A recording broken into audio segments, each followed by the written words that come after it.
Welcome to Breaking Doctrine, presented to you by the Combined Arms Doctrine Directorate at the Combined Arms Center at Fort Leavenworth, Kansas. The views expressed here are those of the individual and do not represent the views of the Combined Arms Center, U.S. Army, or U.S. government. Welcome to Breaking Doctrine, a U.S. Army Combined Arms Center podcast on emerging doctrine and the Army's vision of warfare. Hello, I'm Lieutenant Colonel Lisa Becker, and this podcast topic is the role of security force assistance in the Indo-Pacific theater. The doctrinal underpinnings for today's episode are FM 3-22, Army Support to Security Cooperation, and ATP 3-96.1, Security Force Assistance Brigade, or SFAB. Today we welcome Colonel Brandon Teague, Commander of the 5th Security Force Assistance Brigade, and Lieutenant Colonel Eddie Callahan, the 5th SFAB Alpha Company Commander. Gentlemen, welcome to the show. Hey, good morning, Lisa. Morning. Colonel Teague, could you tell listeners a little bit about the 5th SFAB, your background and what experiences or training helped you with your current positions? Yeah, so the 5th Security Force Assistance Brigade is one of 5 active duty Security Force Assistance Brigades.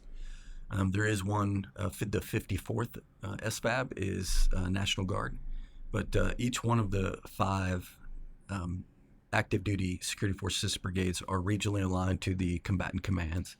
So 5th is regionally aligned to the Indo-Pacific, where we are unique in we are assigned to the Indo-PACOM commander, and then we are operationally controlled by the United States Army Pacific Commander, General Flynn.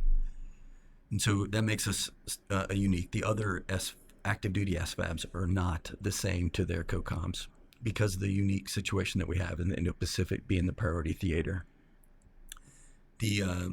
My background as a battalion commander, I did security force assistance in Iraq and Afghanistan. Afghanistan specifically as a battalion commander, where I was the senior advisor for the 203rd Corps for my 9 months that I spent there. That kind of opened my eyes to, security force assistance. But then further along in my career, all SFAB commanders are 2-time brigade commanders. So I was a previous 3rd Brigade 101st commander. And then I was General Flynn's executive officer for a year out in Hawaii and traveled extensively in the Indo-Pacific with him. And then I was the 1st Corps Chief of Staff, which is the one corps that is aligned to the Indo-Pacific Command. So that experience gained me a lot of insight into the Indo-Pacific and the partnerships that we have there, which I believe set me up for a lot of knowledge on the region. And so coming into this position, I felt confident in my abilities. So I've been in 16 years now. So talking about an experience that sort of aligns with the SFAB. So when you're hired as a company commander, you're hired for your sort of tactical experience. What did you previously do? So as an engineer company commander, I spent my recent time on KD time with 1st Brigade 10th Mountain. And so we just did our recent deployment to Iraq over there. And so that was that transition period. So when I'm advising as a company commander, you're working with brigades and divisions. So that's the experience that, like short term, this is what I have experience wise. Like long term wise, my previous deployments to Afghanistan, I was a mobile training team leader where I worked with out in Herat, where I worked with like engineer regiments out there to like do ground clearance and clearing of UXOs and stuff like that. Awesome. Thanks, gentlemen. Because the SFAB is the only dedicated conventional force for conducting security force assistance, or SFA, I'd like to start the conversation by talking just in general about SFA before we dive into the actual SFAB. According to Doctrine, SFA is Department of Defense activities that support the development of the capability and capacity of foreign security forces and their supporting institutions. I'd love it if you guys could help listeners really understand what that definition means. Yeah, I think starting with, we are built for war time. So I think a lot of people, when they think security force assistance, they think in competition, but really we are a conflict-built organization.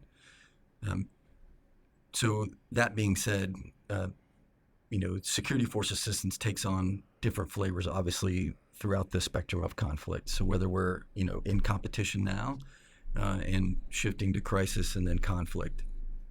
That we say we do four things in security force assistance in the SFAB. We advise, we support, we liaise, and we assess our partner forces. And that, depending on where we are in the spectrum of conflict, will depend on which one or multiples of those four types of things that we will accomplish with our partner. In competition, we do a lot of assessing and advising our partner forces on a myriad of different things. And then, it will transition as we go to crisis and or conflict. I would argue in conflict, we would do more liaising with higher headquarters because they're going to want a lot of information initially on what is happening on the ground with the partner force.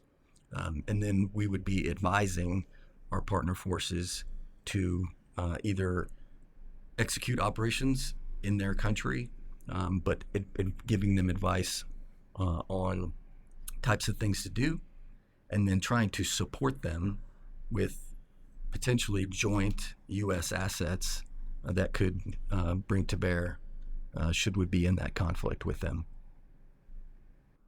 When I was looking up the doctrine about security cooperation, there's this huge Venn diagram, and SFA is just a small part of it within the diagram. So can you kind of help listeners understand, okay, there's this big overarching security cooperation, SFAB is a part of it. What is it not? What are all those other things that you kind of don't do? Yeah, I think a lot of times we get confused with special forces and what special forces do with foreign internal defense.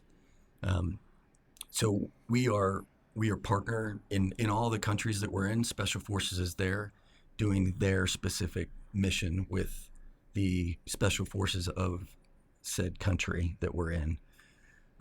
So in Mindanao, which is southern Philippines, Special Forces has been doing foreign internal defense in that area with the Philippine national forces for years, since the global war on terror started, because of the internal security threat that they have down there.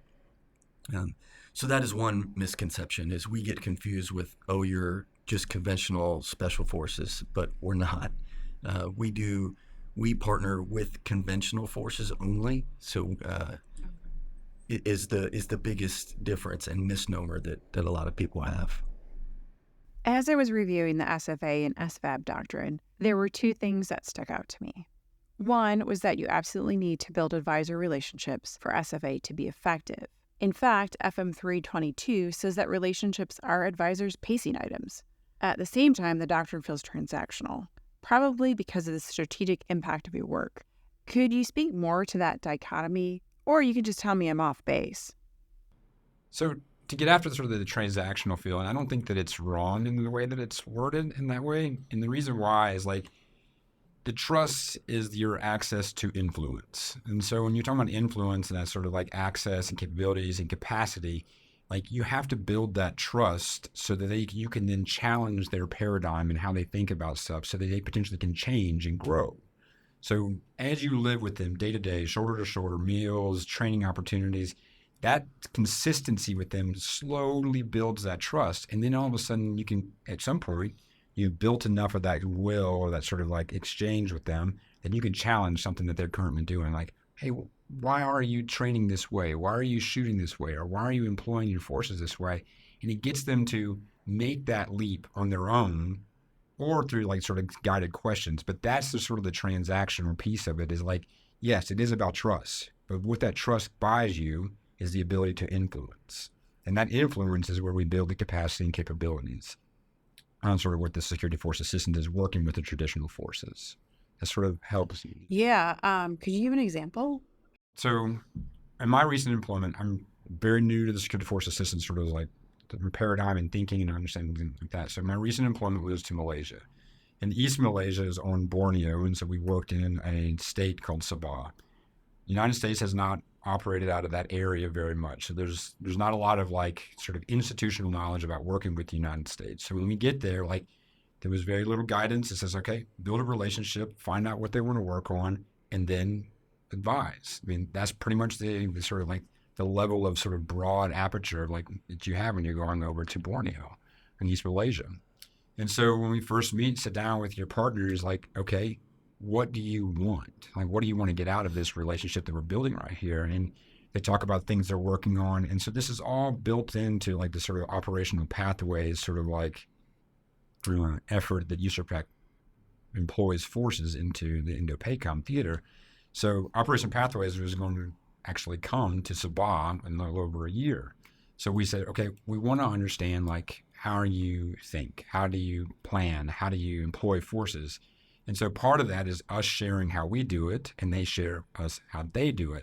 And we work towards bridging that, coming closer together.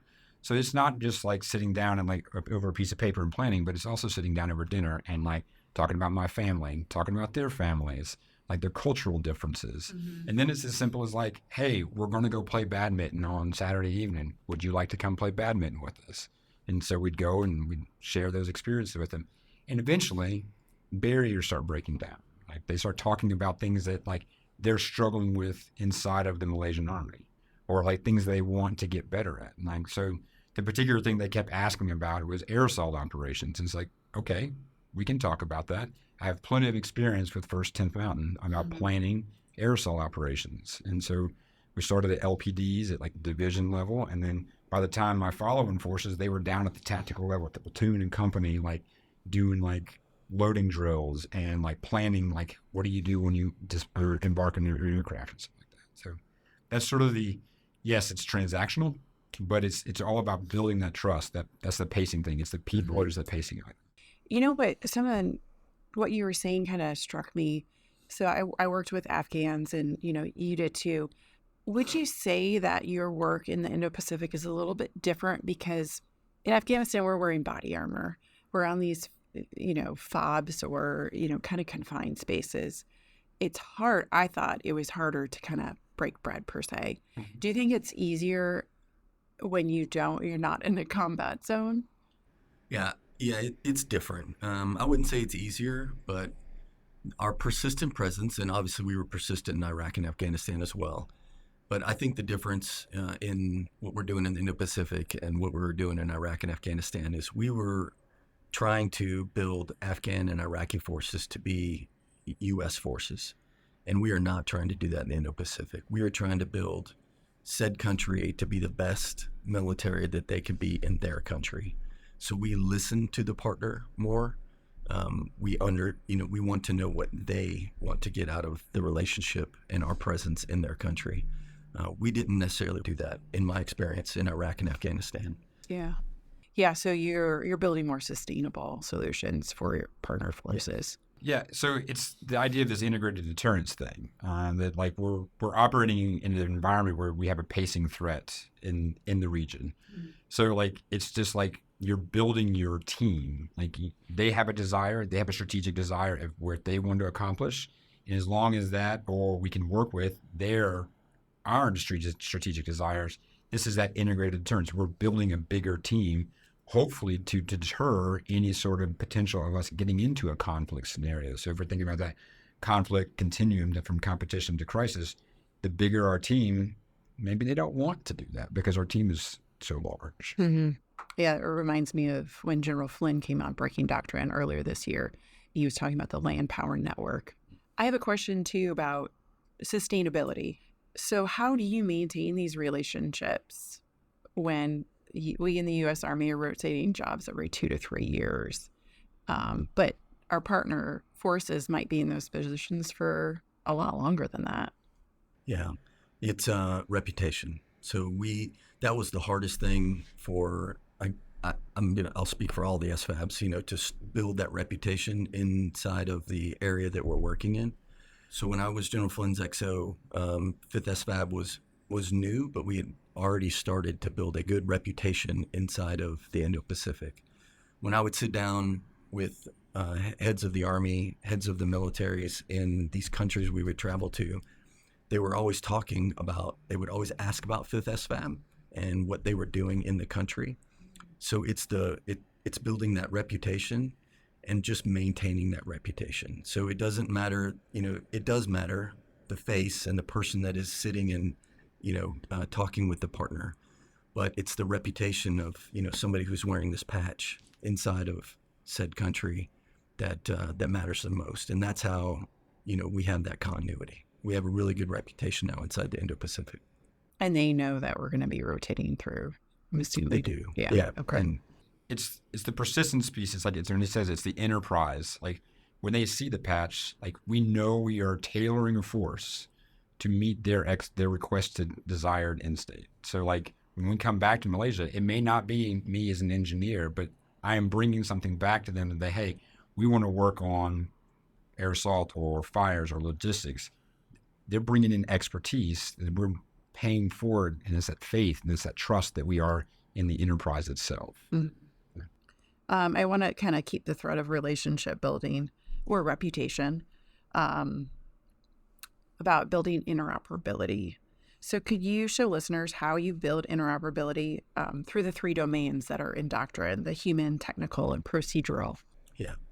So human is that persistent presence and that day-to-day, shoulder to shoulder with our partner, conducting operations, advising them, etc. But as Lieutenant Colonel Callahan was saying earlier, it's also the informal things, the dinners, the lunches, the sweating in physical training together. Those things, build a better, stronger bond than the formal type of, hey, standing over the shoulder, advising them on, you name it. The informal things get after the human dimension better.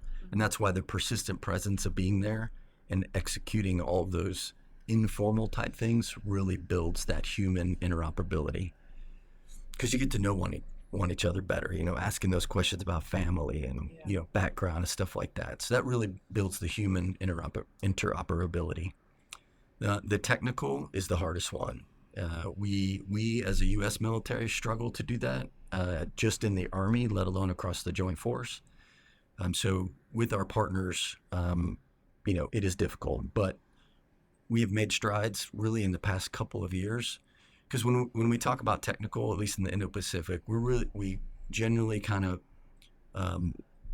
talk about common operating picture. How do we get after, if we are going to conflict tomorrow with a partner, how do we have a common operating picture for that operation?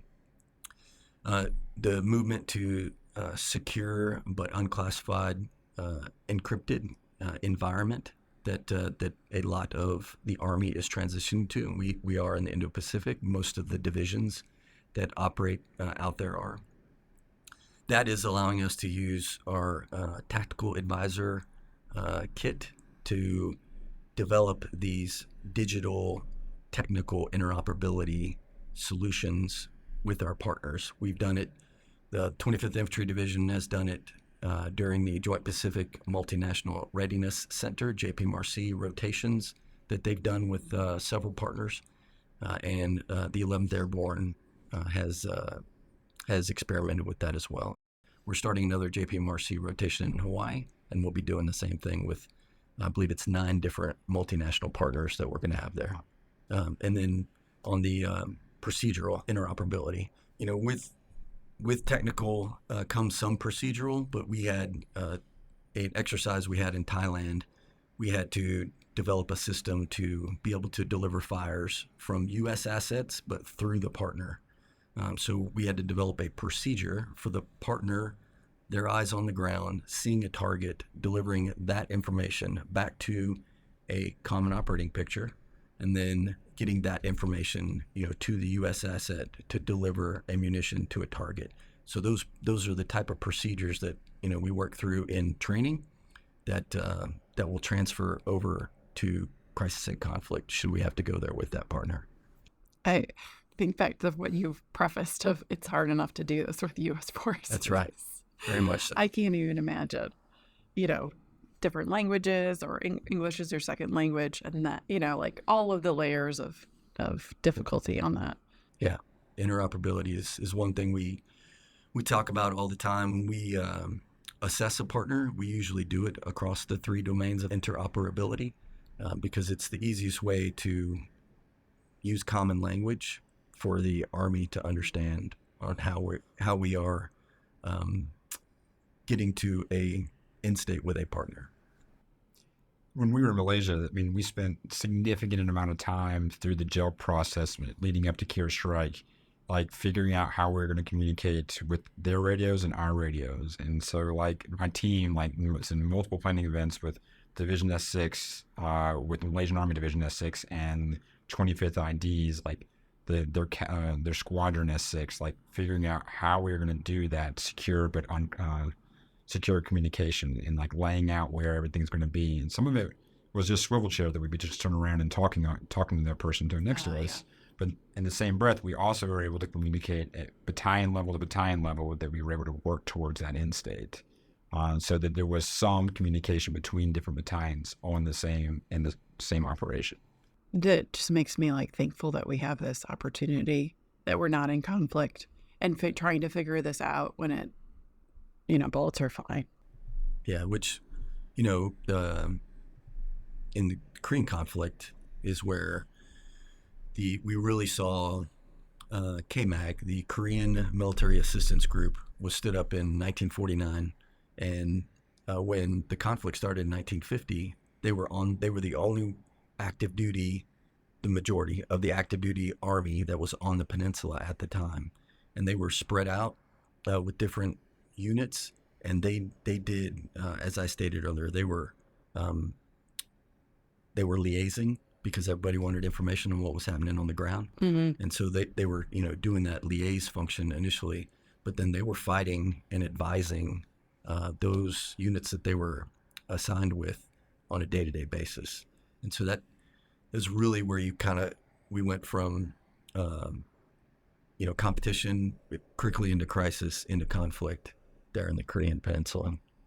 Let's shift kind of from more SFA specific to SFAB specific. So I already mentioned General Flynn. He came into Breaking Doctrine earlier this year, and he talked about how important your work was in the Indo-Pacific to build a landpower network. So I'm curious to hear more details about your work in the region. I know you've talked a little bit already. ATP 3-96.1 outlines this mission cycle that you're, doctrinally supposed to use. So I'm curious how you use that cycle and maintain proficiency in your SFA tasks while you have that persistent presence in Indo-PACOM. Yeah. So we, in the Indo-Pacific, we are different than the other SFABs, and we operate on an 18-month cycle. So that is 6 months of individual training, 6 months of collective training, and then 6 months of employment in the theater. But each advisor in an SFAB gets a baseline of training. So we have the Combat Advisors Training Course, CAT-C, that each advisor attends at Fort Moore, Georgia, to get a baseline of security force assistance and learn how to be an advisor. We add to that in the 5th SFAB with Indo-Pacific specific things that they're going to encounter with our partners there, cultural things, all kinds of different things that is specific to the Indo-Pacific. Mm-hmm. But on those, of those 2 training cycles before they employ, it's similar to any other organization in the Army, where it's baseline of weapon systems, communication systems. As the commander, our number one weapon system in the Indo-Pacific for 5th SFAB is our communications. So I'm definitely focused on ensuring every advisor knows how to operate a multitude of communication devices, because we don't carry weapons with us, on a day-to-day. But should we go to crisis or conflict, we do have our communication systems. And I go back to, we're going to be asked a lot of information initially, liaising with our higher headquarters, providing them that information on what's going on the ground. So 6 months of individual.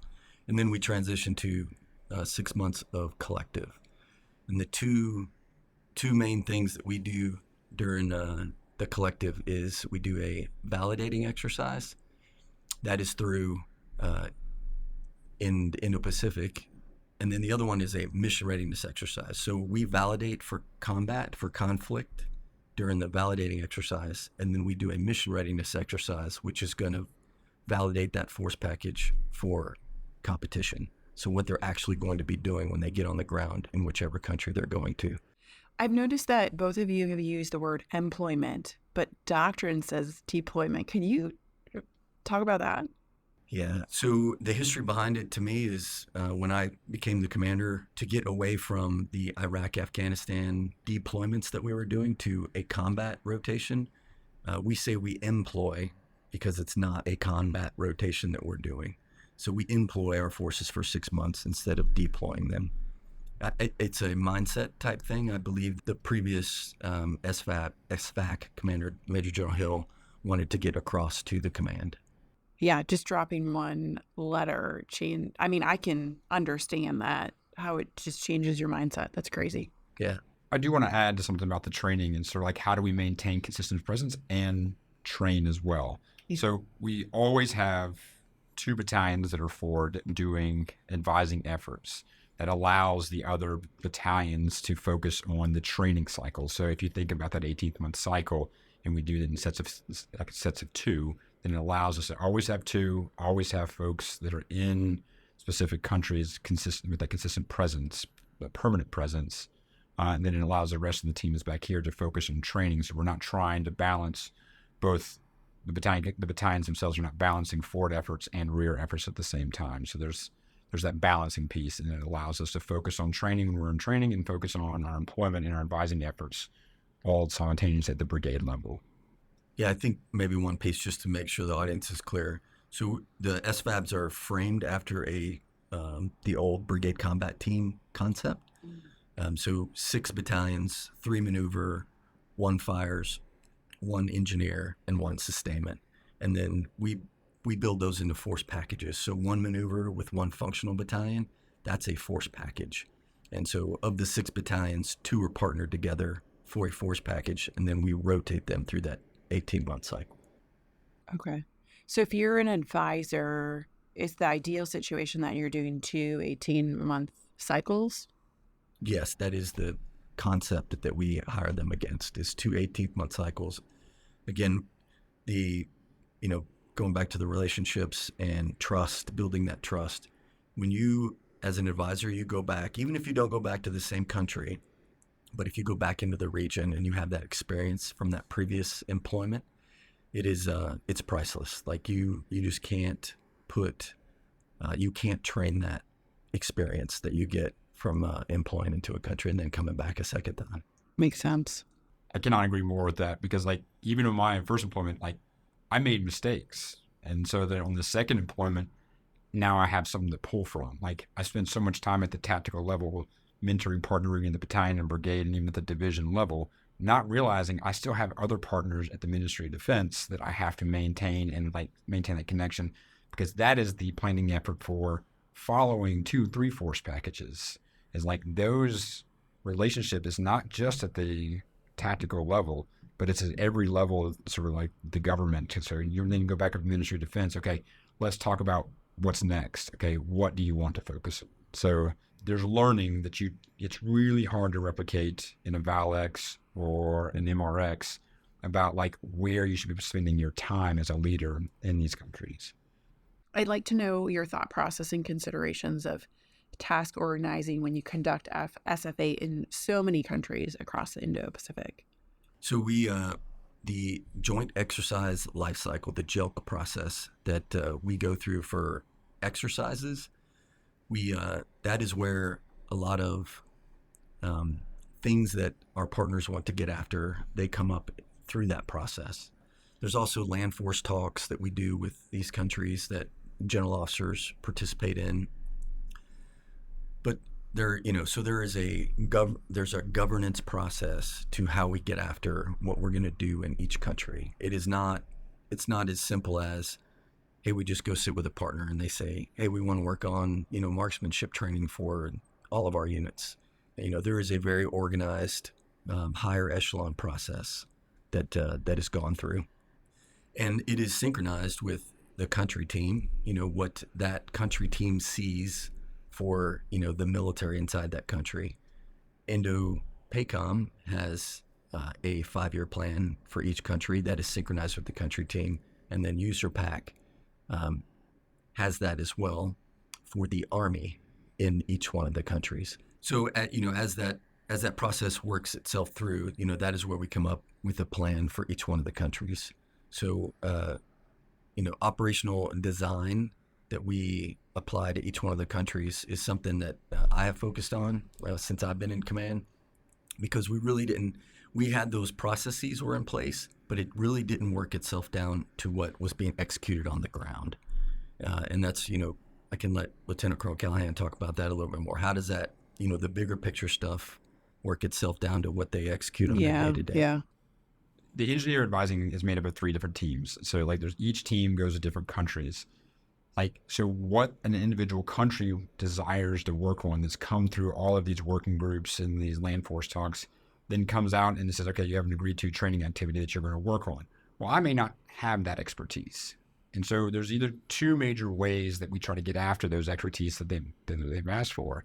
And that's one, you task organize your team, you build a team to support those requirements. So that I may augment a team with bringing in fires assets. And there are teams that they can then move around between different countries for a very specific time to come into Malaysia or come into Mongolia to say, okay, we're going to focus on fires with a specific unit or an institution or logistics. So there's those 2 different ways that we get after their desired end state that we've talked about through land force talks. Is either task organizing a team to meet those requirements or having an episodic engagement come in that focuses on something they specifically wanted to talk about. So in my time when I was in Malaysia, they wanted to talk about aerosol operations. So we were working to bring in a maneuver team for a 2-week period to lead a subject matter exchange so that they were more capable leading into Operation Pathways. So Operation Pathways is the USERPAC's way of campaigning in the Pacific. So it is a combination of about 40 different exercises over the calendar year, both joint and Army to Army, that happen in the Indo-Pacific in multiple countries. There's some long-standing ones that we do in say, Thailand and Indonesia, in Korea. So all of those combination of those exercises is Operation Pathways. And I'll add even more so is as being an advisor, you may be asked to do things that are outside your specific expertise. And getting into doctrine and studying and preparing is just part of what it takes to be an advisor. They may ask questions that are not my team of 4, and I don't have an expert in communications. So I spent a lot of time either phoning a friend or cracking the book to study to make sure that I understood what they wanted to get to and so that my voiceover, my lexicon is aligned with U.S. doctrine. So when the next unit comes in, it's the same things or hearing the same things because it's based in an understanding that the entire Army operates off of. Yeah, that's great. Instead of using the TTPs or the way you did things. Yeah. The doctrine is the base. It has to be the base because I may not go back to Malaysia or my team may not go back to Mongolia. But if we always stick to that as an underlying theme, then whatever team flows in behind us, they know they're going to get the same sort of wording, the same references. It's always going to be the same thing. And that goes back to what we talked about earlier with the reputation. And you can maintain a reputation if you're on the same sheet of music. That's essential. When I was working with my team or even in Mongolia or wherever they were, it's you can't go off the hip. It has to be based off of something that has been proven and it's usually published in some sort of doctrine. And then we can help them set up their SOPs and help them set up TTPs for what works in their operating environment. But it has to be based in what we've been taught in the Army, because if we're working shoulder to shoulder, we want them to be sort of thinking how our doctrine is aligned. And that's, and we're talking staff sergeants and sergeant first classes that have to dig in and understand these things. And that's the benefit of serving in an SFAB, no matter which SFAB it is. The NCO or the officer that serves there is going to be, when they come out of that, that tour with an SFAB, they're going to be much more doctrinally proficient. They're, the experiences that they have working with these partners all over the world is just going to build them into a different type of NCO or officer. And that's what we give back to the Army, is just a much better, NCO and officer to serve in units throughout the Army. It's like that saying, if you want to learn something, become a teacher. If you want to learn doctrine, become an SFAB. Yeah. One of the first things that I did in Malaysia, they asked me to discuss our operations process. So like I had to take 3.0 and like break it down for like an LPD for the like a division leaders and be able to talk it from beginning to end and like answer questions. So the amount of hours I spent prepping for an hour and a half discussion was significant. And so it made me much better down the road when we started talking 390. I could always go back and reference, well, this is how it nests into the operations. Now, you just plugged how awesome it is to be an advisor. Let's talk about what those folks, our listeners, who will never be an advisor, what else should they know about your organization? And how might, even though they're not an advisor, how might the SFA work impact them? Yeah, so in the Indo-Pacific, I mentioned Operation Pathways. So those, the 3 divisions and the multitude of separate brigades that take part in that, the 25th Infantry Division, the 7th Infantry Division, and the 11th Airborne Division. As those divisions and brigades come into those exercises, before they even come, we are speaking with them. We are usually helping to train whichever partner they're going to be with during that operation before they arrive.